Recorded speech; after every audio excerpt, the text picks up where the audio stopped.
நிறைய பேருக்கு பாவத்தினால் வருகிற வருத்தம், பாவம் செய்து செய்து அந்த பாவம் அவர்களை வருத்தி கொண்டிருக்கிறது.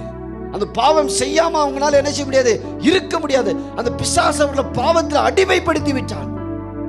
அவர்கள் விடுவிக்கப்பட முடியவே முடியாது. அவர்களை விடுவிக்கிறதுக்கு ஒரே ஒருவர் தான் இருக்கிறார், இயேசு. ஹல்லேலூயா, ஆமென். ஒரு மனிதனுடைய பாவத்திலிருந்து அவருக்கு விடுதலை கொடுக்கக்கூடிய ஒரே ஒருவர் தான் இயேசு.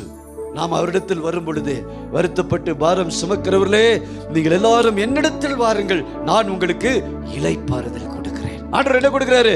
இளைப்பாறுதல், ரெஸ்ட் கொடுக்கிறார் ஆண்டவர். காபார் ராதா ஷாந்தா ராபா. இன்னைக்கு மாலை நேரத்தில் உங்க வாழ்க்கையில் இருக்கிற எல்லா வருத்தங்களையும் ஆண்டவர் நீக்கி போட போகிறார்.